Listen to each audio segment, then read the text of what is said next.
prior to the requirements of the design committee manual being adopted. That these go back as long as the house has been around. So under this doctrine here, this non-conforming development doctrine, that this is, you can still maintain a non-conforming condition as long as it existed historically. So the first issue, and the design committee might disagree with that, but in crafting your findings and voting on this, it would be good if you could address these issues we're raising, so make sure we're all on the same page. I'm just kind of flagging these issues because this is something that kind of jumped out at me, was that this is apparently a non-conforming development and does not require approval, or is not subject to the design committee's dictates as far as the painting goes. Second of all, I'm looking at the Sun River Rules and Regulations, section 4.02, and it says written approval of the design committee is required for all new construction, exterior improvements, or changes to existing improvements. So again, the owners never requested that these sections be changed, that they just wanted to maintain it in its historical condition. And under both the non-conforming development section and also the Sun River Rules and Regulation, I just don't see how written approval of the design committee could be required, or how the design committee can mandate that these areas that were never painted before now be painted. Now, certainly if the owner said, hey, we're gonna paint this section, the design committee at that point can say, yes, you can do that, but you need to do it with the proper colors. But if there's never been a request at all to alter this historic development to include paint, I just don't see how the authority of the design committee to require those changes. So again, when you address this issue on this proceeding, it would be good if the design committee could cite the authority under the governing documents for requiring new paint in areas that have not been painted before, and then there was no request by the owners to paint this area. Now, back in 2022, the owners did request permission to paint other areas of the building, which they did with the approval and conditions of the design committee. And apparently that was not problematic, because that happened over a year ago.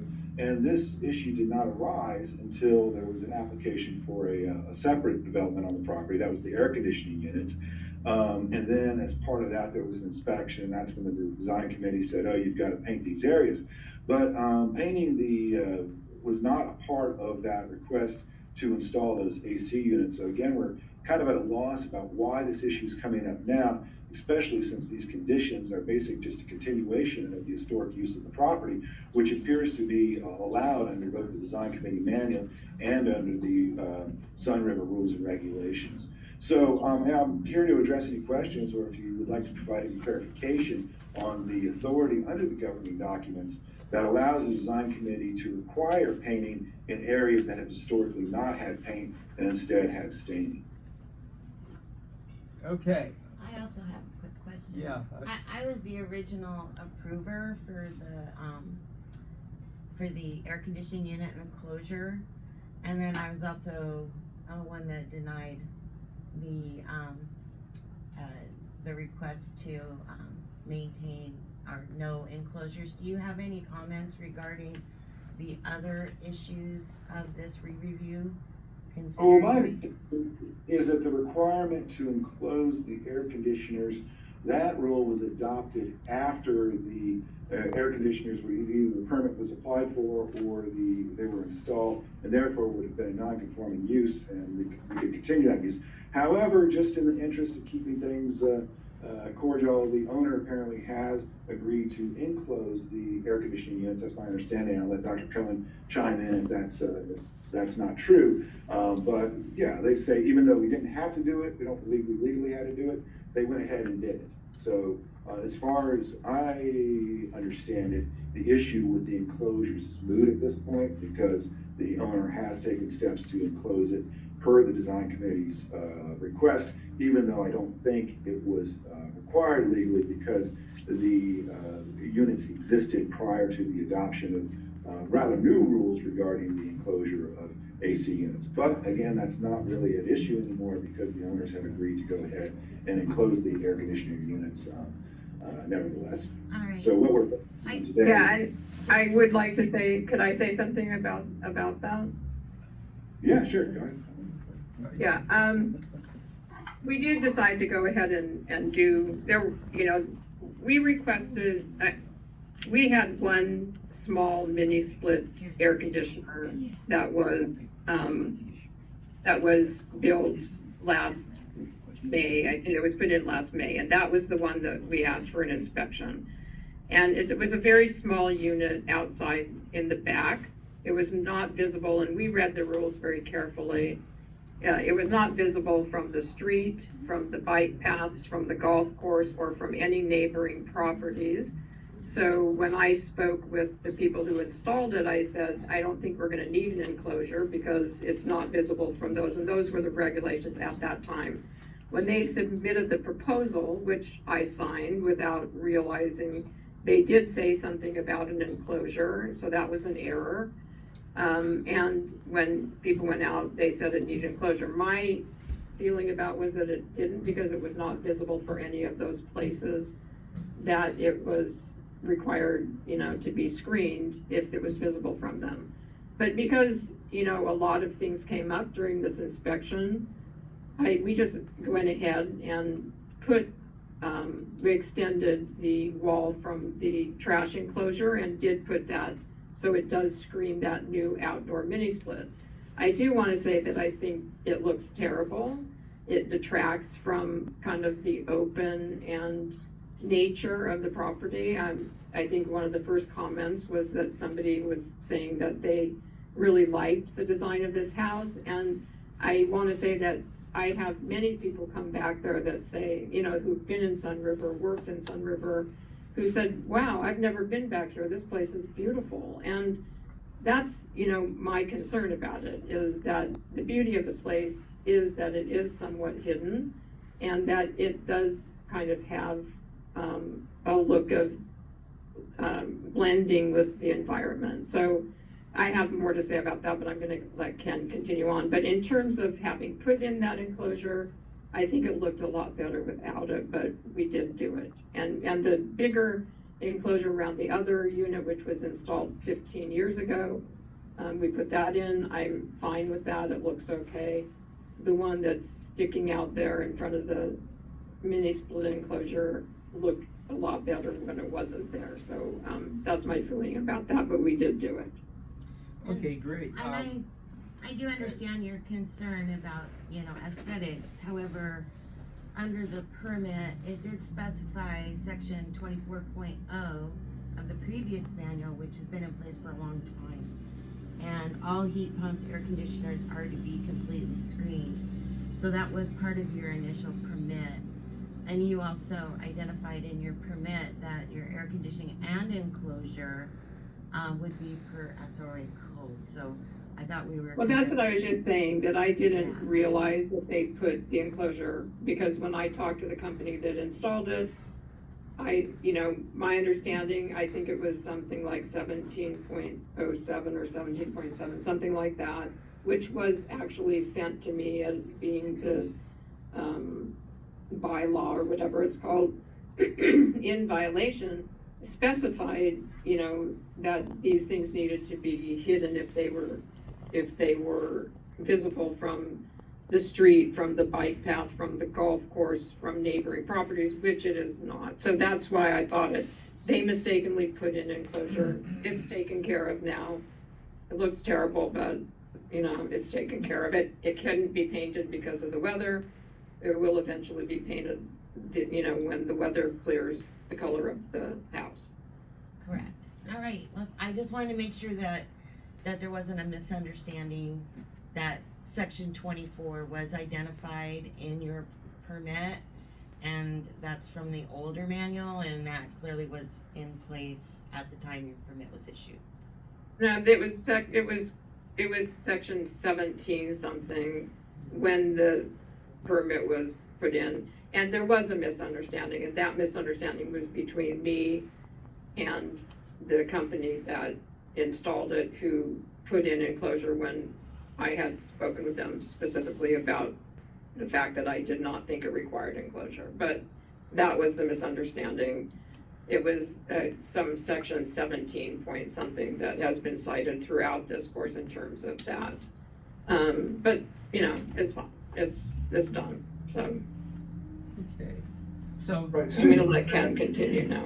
yeah, so just to go back, yeah, to the extent that the design committee makes a decision today on this, it would be great if you could articulate the authority of the design committee under the governing documents to require a owner to paint areas that have historically had the non-painted, the coating, the sealant there.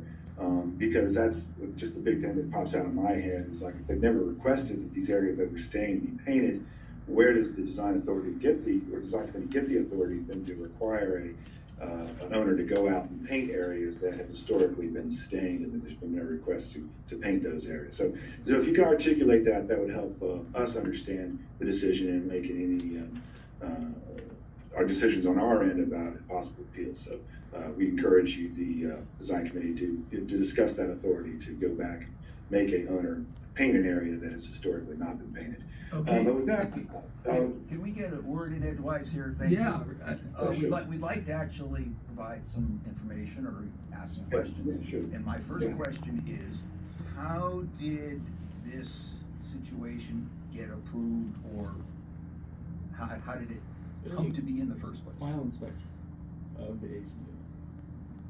No, I don't mean that, no, no. Yeah. The painting on the steps, and I really wanna know how this was approved back when the house was built. Well, Or if it wasn't, but I'd like to know what the status of that was. according to the submittal history, we have no mention of not painting the vertical surfaces of those areas. 7/18/22, there was a submittal to paint the body gauntlet gray, trim urbane bronze, conditions gauntlet gray approved for body, urbane bronze approved for refresh only. Since this submittal for the AC came in before the new rules took effect, this does fall under the old manual. With final inspections, if you look at the introduction of the old manual, page III, the design committee shall require that all items which were never in compliance with the rules be brought into compliance as a condition of approval for the current request, whether A, the non-compliant item was never properly approved, B, the non-compliant item was approved and changed without approval, or C, the non-compliant item for any other reason was never in compliance with the rules. So that gives, upon final inspection of these additions, no matter how small, the ability to go and look at compliance issues. I'm sorry, and what section of is that the design a manual or? Yes, that's the design manual revised 12/19/20. All right, and what pages were you citing, or what sections? Page III. Page I, is there a section number, or is it just a page number? Page number III. All right. It's the introduction section of that manual. So that's in an introduction section Correct. Okay. of the old manual? 12/19/20. There was the revised date on This house was built in well, my parents bought this house in the 90s, and it was built prior to that. They were the second owners, I believe, or the third owner. So this has been an existing condition since, the deck has always been stained. Since since my parents bought that house in the 90s. So I guess the question for the design committee is, how do you reconcile that section? I haven't looked at that section, with page III of the old manual with the other sections cited by me concerning non-conforming development. Non-conforming development requires a record of approval. So in terms of grandfathering, just because something's been in existence for 50 years doesn't automatically make it okay. You have to have a record of design committee approval for the installation, and we don't have that. Well, where in the statute or the manual does it say that there has to be a record of approval? If you pull up the definition you just read, it states that. If you go back to your screen share on, I believe Yeah, it sure, was I'll section show 2 that you were quoting. Okay, yeah, let me share the screen here. All right, so I'm looking at design committee section 2.02. existing previously approved, so that's the language you're referring to, existing previously approved non-conforming development? Correct, so what that language is referring to, so for example, hot tub screens, hot tubs did not require screening prior to June of 1987. As of June of 1987, they needed to be screened. So let's say you built a house in 1982 with an unscreened hot tub. You have a non-conforming development, i.e. an unscreened hot tub, but it was previously approved, therefore the non-conforming use can continue. Yeah, but in this case, there had to have been some kind of, when the house was built, somebody had to come out, whether it was the county or whether it was the HOA, there had to be some authority to approve the development at some point, correct? Generally, the applications that we get and that we have, especially from those points in time, aren't that detailed. So we've got no way of knowing whether or not that fascia board was approved or not for painting. And as you go back in the manual, those painting revisions have pretty much applied throughout the entire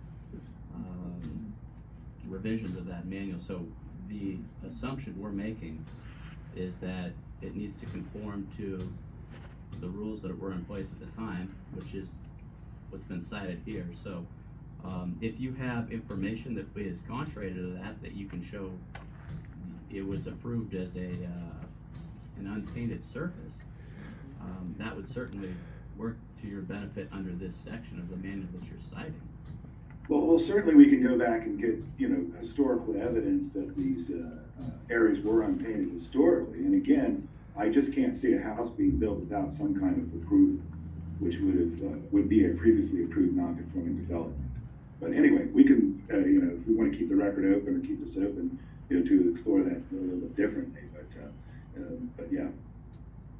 We don't even know who built the house, or, I have no record of who built the house or, how they did it. There were no other houses in that entire area when my parents bought it in the 90s. It was built there by somebody. And,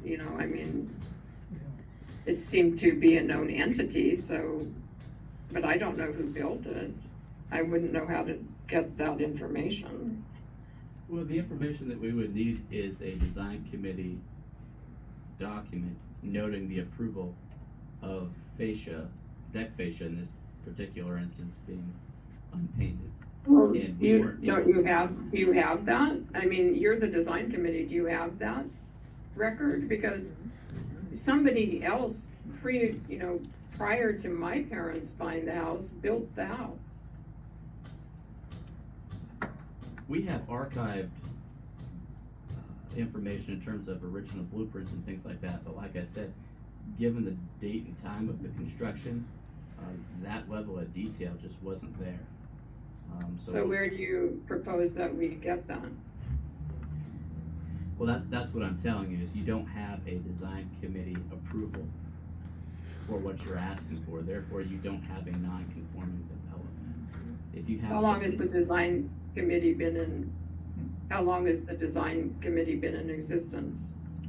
I believe the original committee came into existence in 1983, at least that's when the Sun River Owners Association was formed and took the authority as the administrator role from the developer.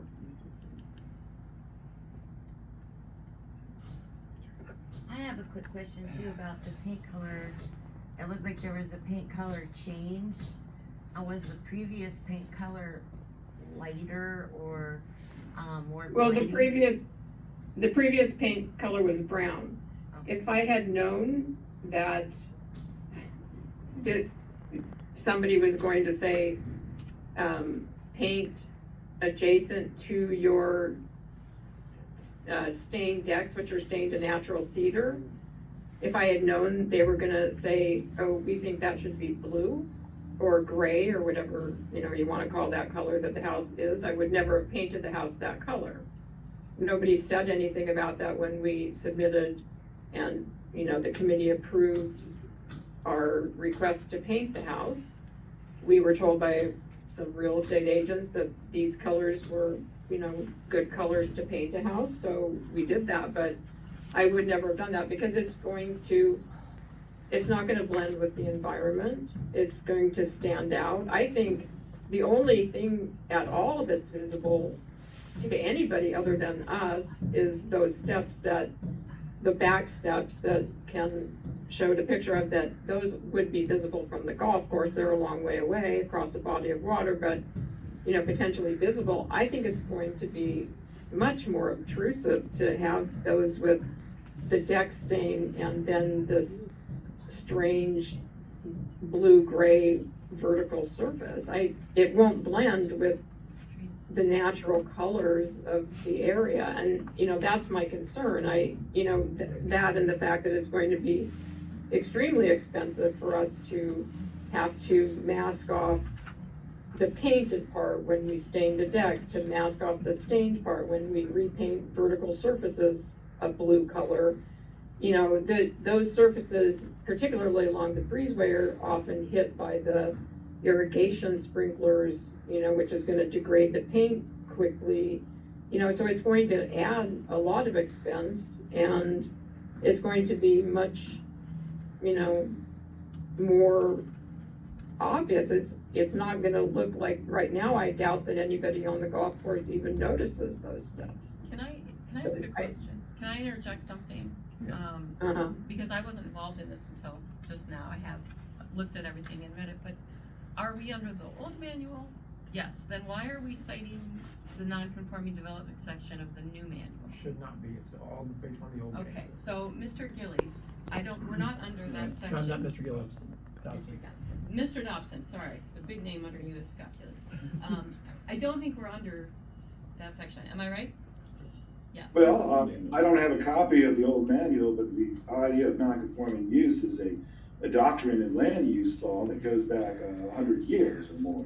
Well, So I was, that's good. the old We're manual. gonna has try more. to help you here, so Yeah, let her talk. I'm actually, you just let me finish, okay? Yeah. We are not under the new manual, so you can put that away. And, the new manual and the sections that were cited to your client, in the whole history of this thing, talked about how things should be painted, section 1904. And I happen to agree with you. I'm only one member, so I don't sway, I can only vote. I happen to agree with you that breezeway would look a little bit funny with paint along the side. So, but the new rules, you know, clearly say that vertical surfaces must be painted. We're not under the new rules. So I'm looking at section 19.05 that talks about deck screen, fascia, rails, balusters, benches, and Shane and Scott, you can pitch in here, because I'm not sure, but it says, in the sole discretion of the design committee, and if excessive contrast to the house body color is not created, stair risers may be of the same material and finish as the stair treads, benches may match surrounding deck, treated supports may be left unpainted, etc., etc. Does that in any way apply here to at least? Well, yeah. I'm not asking, excuse me, I'm not asking you, I'm asking our administrative people, because I'm new to the committee, so I'm looking for some education. Does that historically support in any way leaving That would be your decision.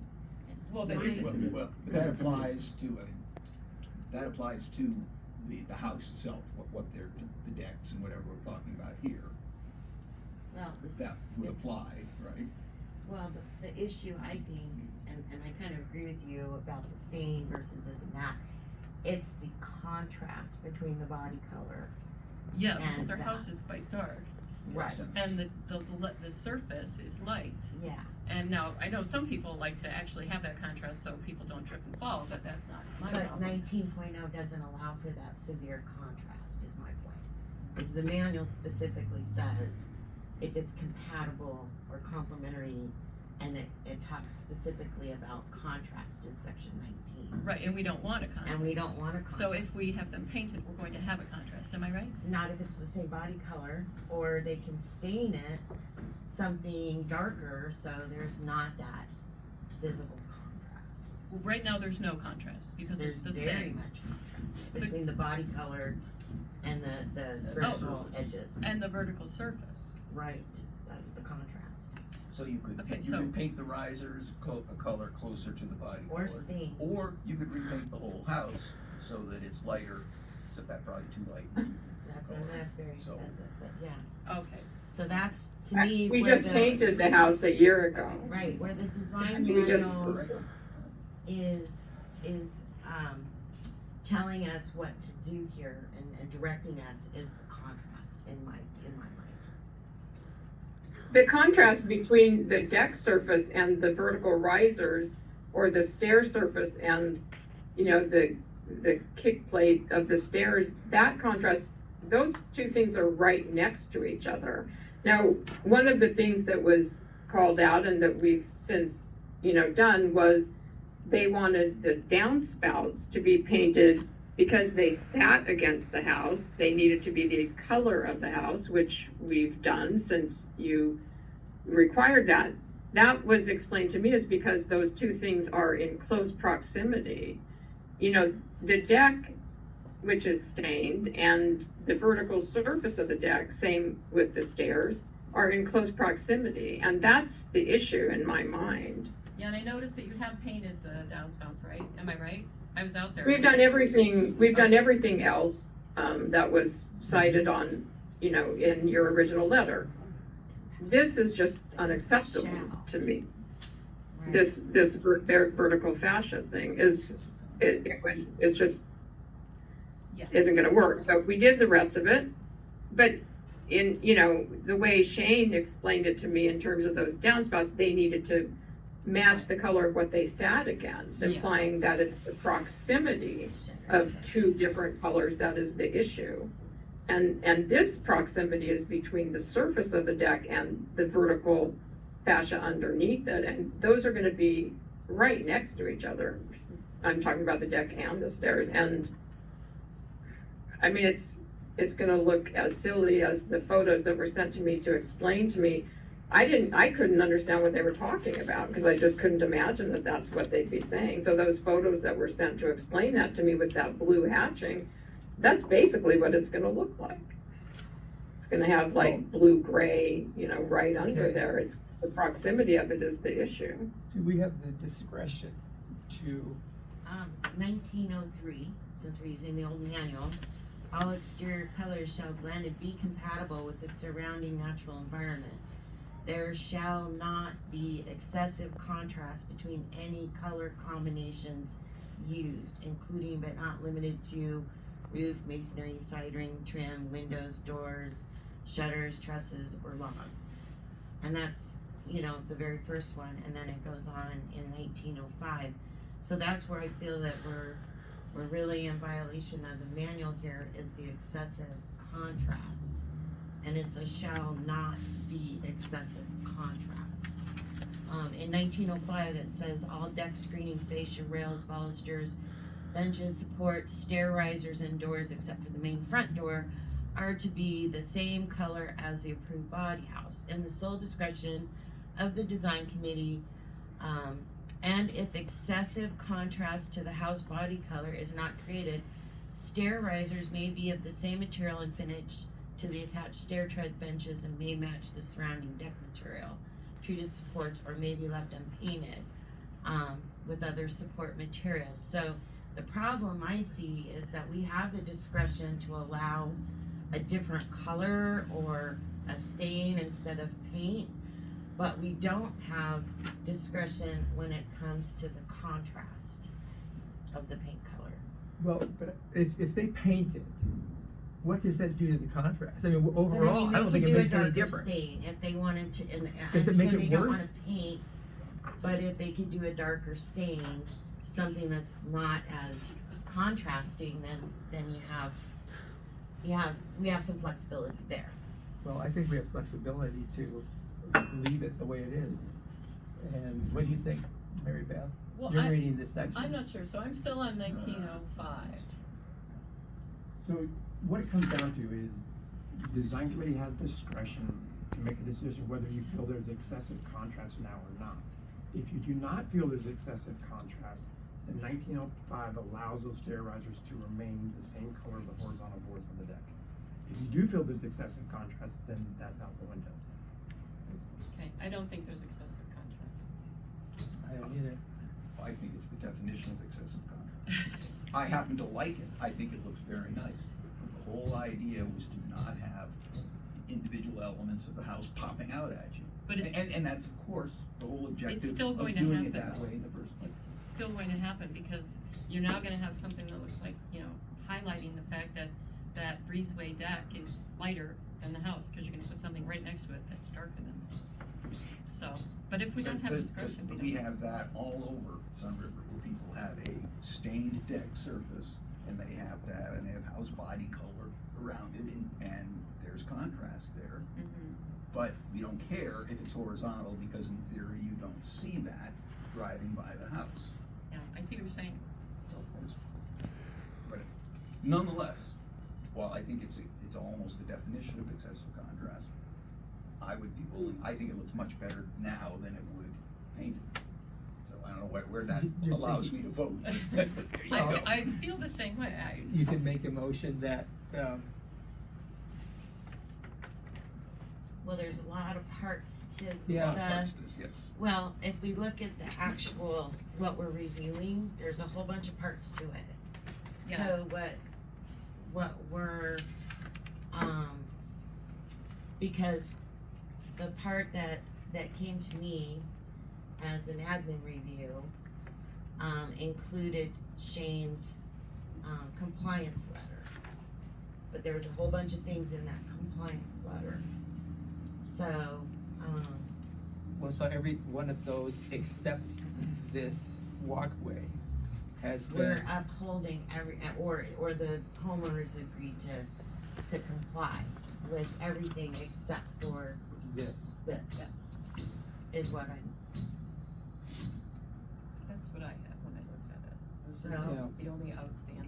I guess I would suggest we do the same thing and say, we're gonna uphold the, let's see, what's the date on this? 10/13/23. Yours, you mean? Yeah.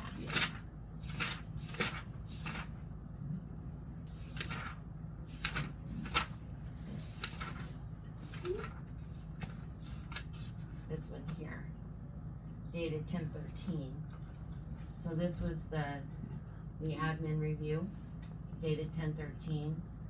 And, says please comply with the SROA staff letter dated 9/25/23, which includes the paint. And then I would say what we uphold this and then ask them to come back with a proposal for the paint only, and then we can decide on that. Is how I would suggest we move forward. Isn't that what we did? Isn't that what we did in asking for this meeting? I thought that's what we were doing. This will allow clarification to be precisely put on record at that time, with the new submittal requesting just the paint portions. So the paint portion remains open, and the rest of it is. Well, we're just saying we can resubmit a request. We're just reviewing the paint. I thought that's what we did. No, I think there was a whole bunch of stuff about the enclosure that was included in your re-review. I'm looking at your letter from October 11th, and it's got several bullet points, like one, the mini split installation, if you disagree that we're not already in compliance. So your Right, but- your request for and- re-review had 5 different points with multiple sub-points. No, but the only two things I was asking to be re-reviewed, and I'm sorry, I don't know how these rules work, but, you know, my communication has been with Shane, and the only two things I originally asked to be re-reviewed were the mini split enclosure and this paint issue. And, originally, your letter included both those, but I, after that, sent an email to him and the other person whose name I don't recall, who sent out you know, the information about the meeting saying that the mini split enclosure had already been done. So it's no longer an issue, and I received an email back saying, you know, that would be noted and passed on to the committee. So my understanding was that this review was about the paint. So if you wanna Go ahead. have them remain as is, you can write the motion to say vertical surfaces shall remain as is. Sure. Say what's that? So we're gonna, Vertical up- surface can remain as is. so we're gonna. Beverly, Wait, raise your but on hand. what basis do we do that? Wait, are we, yeah, and are we doing that I for mean, all? that sounds, Or not just for the stairs? I think it's, I'm talking about the stairs. You're talking about the stairs. The stairs and under the breezeway. Well, yeah, all the vertical surfaces, right? Vertical. I'm just saying, should they be treated the same? I think I thought that. Well, the way I see it is, okay, there's obviously a lot of contrast. I almost think if they went ahead and painted all of that, I think it'd make the contrast worse, personally. On the breezeway? Yes. But not the contrast to the vertical surfaces. You have No. to think, it's like you're looking at an elevation here. And I on mean, an look at- elevation, you look don't at the see the pictures again. horizontal surfaces. Well, That was. but realistically, you're gonna see it because you walk on it. I mean, I Right. see I don't know, Steve, you Well- guys make the motion, whatever you want, I have and I have a question. I will only, Okay. I can't vote, I have, so. I have a question.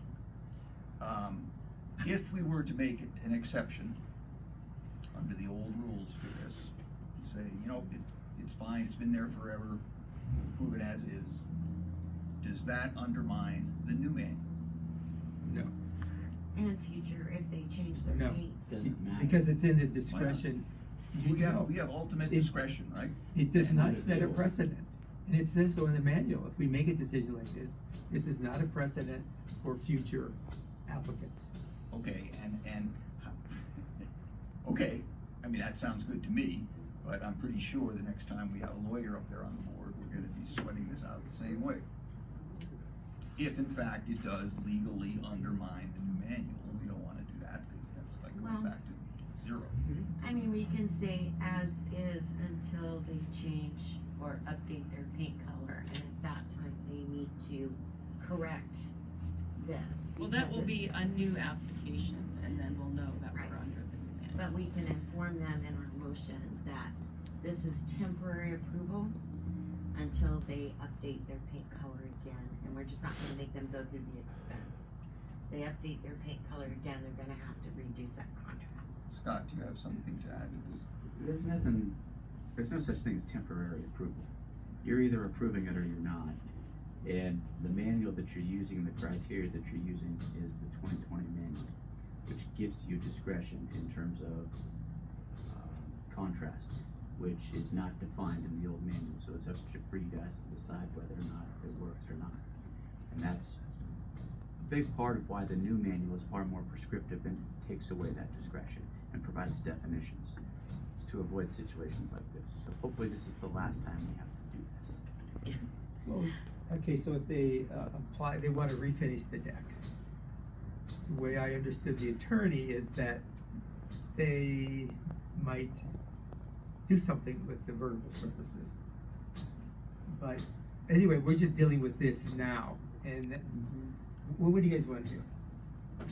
Well, I mean, if Very we, I guess my question would be is if we approve it now as is that forever and ever, and we can never go back later and say, even if they paint their house black or something, that's even more contrasting, we never have the ability to go back and say, hey, this needs to be compatible with the house body color.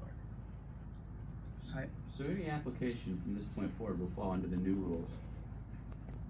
And any prior records of approval will apply to the project, so they can continue to maintain and update that in that configuration. However, with paint colors, we've noted that there's a sunset rule by 2033, all homes have to comply to the new paint rules. So if you approve this the way it is, it can stand like this and be maintained in that condition until 2033, at which point it'll have to conform with the new design manual in terms of it has to be one of the pre-approved paint color combinations. Does it also mean that the risers will have to be the same color as the house body? In 2033, you bet. Or if they choose to paint prior to that, they'd have to come into compliance with the new rules.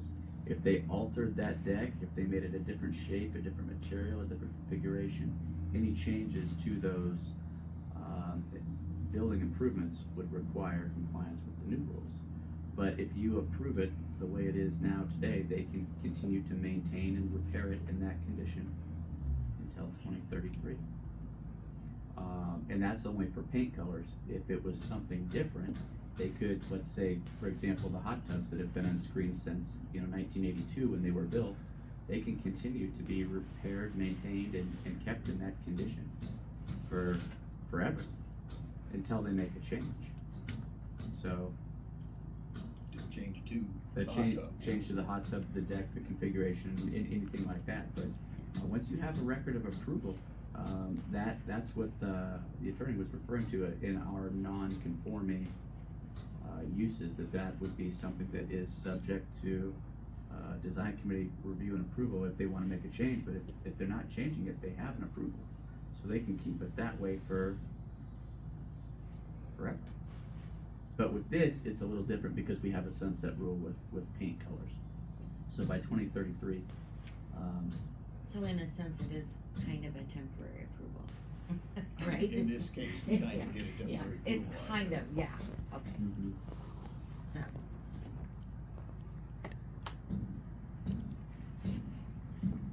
Well, what do you wanna do?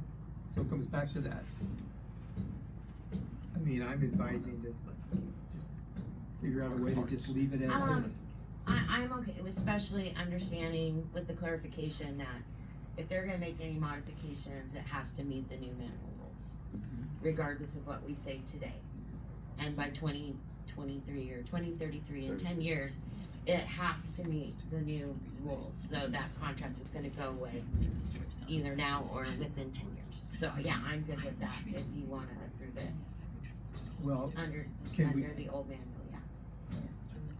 we'll still have to make a motion to something that you guys can vote on here. There you go,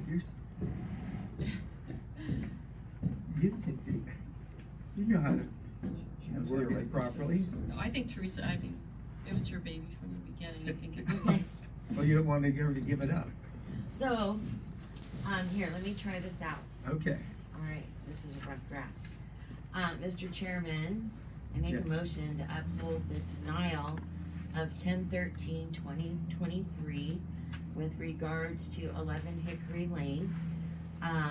However, the, issue of the vertical surface, paint color, and stain color may remain as is. End of motion. What do you think legal authority Is that a, as is? I mean, you're either going to uphold the decision or you're going to Well, that's what I'm saying. overturn it. And So- that's why I'm saying I think we need to uphold the whole decision, and they need to resubmit with paint color only, because there's too many things in that. and their resubmittal is basically gonna say, Yeah. keep the color the way it is. Right, ask for it as As is, it, ask for as is. right, as a separate And then we have to approval. give them some assurance that we will probably let them leave it the way it is. Well, yeah, we do this. You're going to uphold the denial, and then you're going to resubmit. The important part to note in this is that the resubmission needs to occur under the current permit so that it goes under the old rules. Because if they were to resubmit for this today as a separate project, it wouldn't get Oh, approved. you're right. under And is the new current rules. permit still valid? We haven't closed. What is the permit. current permit? I haven't asked for a permit except for the mini split, so I don't know, I don't understand exactly what this means. What is the current permit for the paint and deck? It's been that way since I've known that house, No, since the nineties. it really goes to the mini split permit. Mhm. Yeah. So all these other things kind of fell under that. So how would I resubmit it? Just another Form A requesting the vertical surface to remain as is. Yeah, it's pretty simple. So, Would we want just one person to, And I think that's important for record keeping, is Yeah. what Shane pointed out. We need to have it in the record, because your letter, Ms. Cohn, is it Ms. Cohn, of October 11, 2023, although, you have taken care of many of the things, all except for this issue, it was not resolved in this written document. So you may have had an email exchange, that's fine, but this way, it's clear that everything else has been taken care of. There's one outstanding question, and that can be and that can be resubmitted. resubmitted for, a re-review, a second re-review, another re-review, right? It would be a re-review, just be an Okay. administrative Yeah. review. Administrative Under administrative the review. old, Yeah. under the old man. Correct. Okay. Okay. So- The letter was intended to be explanatory rather than the submission itself. I think there was a form that was the actual submission that was submitted as additional information for you, to understand what I was thinking, but I understand. Okay, And if there's a form that I can submit asking for the vertical surfaces to remain stained the way they are and have always been, then if someone can tell me that way, where I get that form, then I'll do that. That's fine. I can get that to you. Call Shane Bishop. Shane will email it Yeah, to you. I'll email it over. Okay. to you. So, All right, then. using the other motion as a template here, if I said the motion would be uphold the denial of 10/13/23, but homeowner may resubmit, the vertical paint surfaces, under the old manual direction as an administrative review. That works. Okay, so is that, so, you kind of read it, so but go Mr. ahead. Chairman. Thank you. I have a motion to uphold the denial of 10/13/23 in regards to 11 Hickory, but the homeowner may resubmit the project regarding, the project portion regarding the vertical paint surfaces under the old manual rules. End of motion. Is there a second to that? Seconded. Okay. I think we've discussed it to death, so let's, Only one other vote. No, we vote on it. yes, vote on it. Yes, here. All in favor? Aye. Okay. I think that ends that one. Thank you. I think it Oh, you're does. Thank you. welcome. All right, thank you. So, yeah, It's a win, guys. Can we, take a 5-minute Thanks. recess real quick?